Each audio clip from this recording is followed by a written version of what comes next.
মোক সৰুৰ পৰা অসম তথা উত্তৰ পূৰ্বাঞ্চলৰ যি লোকগীত আছিলে সেই লোকগীতবিলাকে বৰকৈ আমনি কৰে। মহাপুৰুষ শ্ৰীমন্ত শংকৰদেৱৰ বৰগীত তথা বাকীবোৰ যিবোৰ সৃষ্টিৰাজি আছিল সেইবিলাকে মোক বৰকৈ অনুপ্ৰাণিত কৰে। সেইকাৰণে মোৰ গীতবোৰ মই সদায় সমাজ কল্যাণৰ যি অকণমান কিবা সলনি কৰিব পাৰোঁ তাৰ আহিলা হিচাপে ব্যৱহাৰ কৰিব চেষ্টা কৰোঁ। মই সদায় এটা কথা কৈ থাকোঁ যে যদিও মোৰ জন্ম মা দেউতাই দিছিলে, কিন্তু মোৰ সংগীত তথা জীৱনৰ আদি কথা মই পাইছিলোঁ মোৰ গুৰু কলাগুৰু বিষ্ণুপ্ৰসাদ ৰাভা আৰু জ্যোতিপ্ৰসাদ আগৰৱালা। জ্যোতিপ্ৰসাদ আগৰৱালাদেৱে অসমৰ প্ৰথমখন বোলছবি জয়মতী পৰিচালনা কৰিছিল। তেখেতৰ দ্বিতীয়খন বোলছবি ইন্দ্ৰমালতীৰ কাৰণে যেতিয়া মোক কলিকতা লৈ যায়, মই তেতিয়া 12 বছৰমান বয়স আছিলে। তেতিয়া ব্ৰিটিছৰ বিৰুদ্ধে মই এটা গান গাইছিলোঁ, একেবাৰে বৈপ্লৱিক গান, বিশ্ব বিজয় নজোৱান, বিশ্ব বিজয় নজোৱান। সেই যে সুযোগটো পালোঁ তাৰ সৎ ব্যৱহাৰ কৰি মই গীত আৰু সংগীতত আগবাঢ়ি গ'লোঁ। কিন্তু ভাৰতীয় শাস্ত্ৰীয় সংগীতত মোৰ যে জ্ঞানৰ অভাৱ সেইটো মই বৰকৈ অনুভৱ কৰিছিলোঁ। সেইকাৰণে যেতিয়া মই BA MA পঢ়িবলৈ বানাৰস হিন্দু বিশ্ববিদ্যালয় আহোঁ, তাত মই সেই 4 বছৰত এই ভাৰতীয় শাস্ত্ৰীয় সংগীতৰ শিক্ষাখিনি গ্ৰহণ কৰিবলৈ সক্ষম হৈছিলোঁ। গীত কৰি গ'লোঁ, সংগীত কৰি গ'লোঁ, লাহে লাহে মানুহেও মোৰ গীতবিলাক আঁকোৱালি ল'লে। তেতিয়া এটা কথা মই অনুভৱ কৰিলোঁ যে সংগীত, বোলছবি আদিবোৰ সমাজত আপোন, সমাজ সলনি কৰাৰ ইয়াৰ যথেষ্ট ভূমিকা থাকে। তেতিয়াই মই মোৰ অসমখন বোলছবি এৰামত পৰিচালনা কৰিলোঁ। কাহিনী বিশেষ তেনেকুৱা একো নাছিল, কিন্তু সেই যুগৰ যি আৱেগিক উত্থানৰ এই ফল আমি প্ৰতিফলিত কৰিবলৈ সক্ষম হৈছিলোঁ আৰু ৰাইজেও যথেষ্ট মৰম আৰু স্নেহ দিছিল। নিউয়ৰ্কত যেতিয়া মই কেম্ব্ৰিজ বিশ্ববিদ্যালয়, তাত মই দেখোঁ আফ্ৰিকান আমেৰিকানসকলে আন্দোলন কৰি কিছু গীত গাই আছে।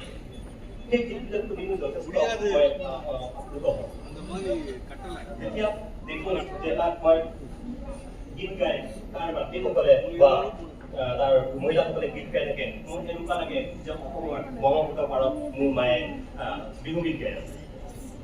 মই তাত লগ পাইছিলোঁ মহান শিল্পী পল ৰবচন। পল ৰবচনে আমাৰ বিশ্ববিদ্যালয়তে গান গাইছিলে যে old man river, you must know something, you don't say nothing, you just keep running. তেখেতে এটা কথা শিকাইছিলে যে সংগীত সমাজ পৰিৱৰ্তনৰ এটা অমূল্য অস্ত্ৰ। সংগীতে সমাজৰ বিপ্লৱক সূচনা কৰিব পাৰে। সেই অল্ড মেন লিভাৰৰ আধাৰতে মই মোৰ গীত কৰিলোঁ অসমৰ ব্ৰহ্মপুত্ৰ পাৰত বিস্তীৰ্ণ পাৰৰে অসংখ্যজনৰে হাহাকাৰ শুনিও নিঃশব্দে নীৰৱে, বুঢ়ালৈ আমি ব্ৰহ্মপুত্ৰক বুঢ়ালৈ বুলি কওঁ, বুঢ়ালৈ বোৱা কিয়। মই যেতিয়া মোৰ গীত সংগীতবোৰ কৰোঁ, মই সদায় তাত কিছুমান পৰীক্ষামূলক চেষ্টা কৰি থাকোঁ।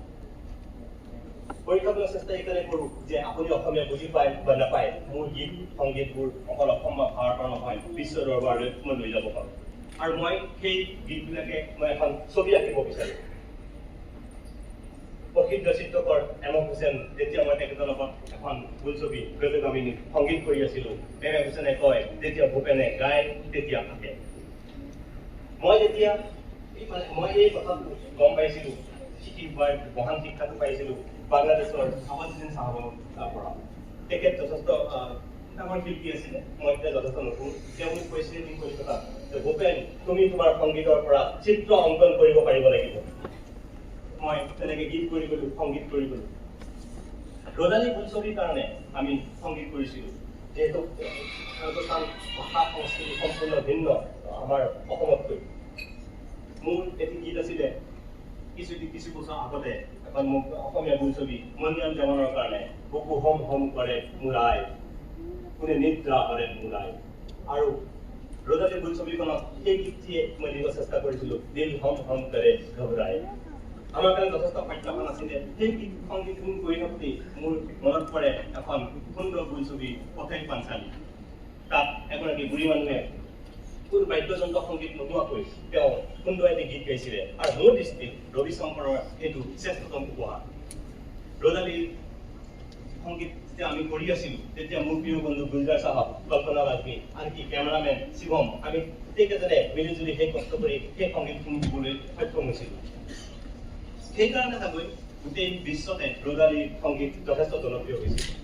মই এবাৰ ৱাশ্বিংটন বহি থাকোঁতে এজন পাকিস্তানী নাগৰিকে মোক লগ পালে, भूपेन हजारिका हो, बनाते रहिए ऐसे नगमे, पाकिस्तान में घर घर में घुसते हैं, दिल हम करे। আনকি পশ্চিমীয়া যিবিলাক বোলছবিৰ নিৰ্মাতাসকল আছে তেওঁলোকেও এই ৰজালী সংগীতবিলাক আঁকোৱালি ল'লে আৰু আমাক যথেষ্ট বঁটা আৰু পুৰস্কাৰেৰে সন্মানিত কৰিবলৈ ল'লে। আৰু মোৰ আচৰিত লাগে যে শ্ৰোতা আছিলে, বেছিভাগ শ্ৰোতা আছিলে 18 পৰা 22 বছৰ বয়সৰ যুৱক, যোনে অকল মাইকেল জেকচন শুনিছিলে বা সৰস্বতী পূজাটো পপ সংগীতে শুনে। মই এটি জনাব সকলোৱে জানে মই বিশ্বঘূৰি ভাল পাওঁ, বিশ্বৰ প্ৰতিখন চহৰে মই ঘূৰি ভাল পাওঁ। মই মস্কোত যাওঁতে এজাক যুৱচাম লগ পালোঁ আৰু তেখেতসকলে লকেটত ৰবি শংকৰৰ ফটো লিখি মই আপোনাক তেখেতে ক'লে যে আমি আপোনালোকৰ ভাৰতীয় সংগীত খুব ভাল পাওঁ, খুব প্ৰিয়। মই নিউয়ৰ্কত যাওঁতে কিছুমান আন্দোলনকাৰীয়ে দোলা সেই গীতটোৱে আন্দোলন কৰি আছিলে। মই সোধা তেওঁলোকে ক'লে যে আপুনি ৰজাৰ বিৰুদ্ধে এই গীতটো কৰিছিলে, আমি ডলাৰৰ বিৰুদ্ধে এই গীতটো কৰিছিলোঁ। তেওঁলোকে ডলা তেনেকে গাইছিলে। যেতিয়া মই দেখো যে গোটেই সমাজত বা হেৰি মানৱ সমাজৰ কাৰণে মানৱ কল্যাণৰ কাৰণে মই কিছু গীত লিখিছোঁ, এটা গীত মোক খুব মনত পৰে, মানুহে মানুহৰ বাবে যদিহে সকলো নাভাবে অকণি সহানুভূতিৰে ভাল কোনে। তাৰ বেংগলী সংস্কৰণটো আছিলে যে মানুষ মানুষেৰ জন্য, জীবন জীবনেৰ জন্য একটু সহানুভূতি কি মানুষ পেতে পাৰে না। শুনিছিলো বাংলাদেশৰ যোনে ৰাষ্ট্ৰীয় সংগীতৰ পাছতে এইটো দ্বিতীয়টো স্থান দি দিয়া হৈছে। যেতিয়া মই দেখো যে দেশ বিদেশৰ চুকে কোনে মোৰ গীতবিলাক মানুহ আঁকোৱালি লয়, মৰম চেনেহ দিয়ে, আনকি আমেৰিকাৰ ৰাষ্ট্ৰপতিও তেওঁলোকে আন্দোলনত মোৰ গীত ব্যৱহাৰ কৰে। দাদা চাহেব ফাল্কে বঁটা হওক, পদ্ম বিভূষণ হওক বা ভাৰত ৰত্ন হওক, এই সন্মান, এই মৰম সেইবিলাকত সদায় উত্তৰ। সেইকাৰণে মই মোৰ গীতবোৰ সমাজ সলনি কৰিবৰ কাৰণে আহিলা হিচাপে ব্যৱহাৰ কৰোঁ। দুর্বল মানুষে যদি জীবনের খোবার নদী পার হয় তোমার খাহ তুমি হেরুয়া বারুকি। দুর্বল মানুষে যদি জীবনের খোবার নদী পার হয় তোমার খাহ তুমি হেরুয়া বারুকি।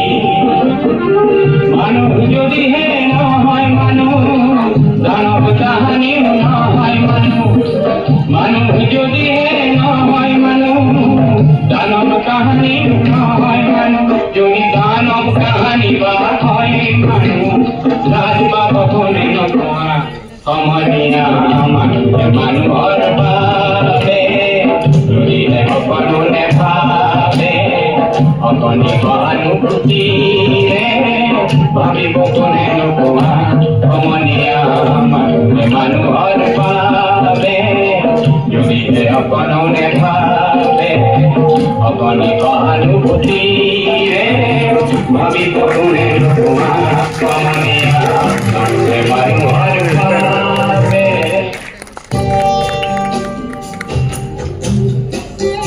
আজি সলমান খান নহয়, আজি ক'ৰ সলমান খান হ'বলৈ আছে?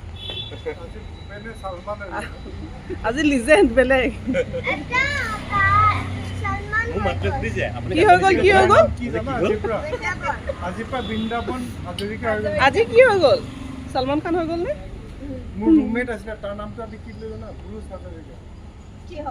ভূপেন হাজৰিকা গায় আৰু ব্ৰুচ স্প্ৰিংষ্টিন গায়। চবে গোটেই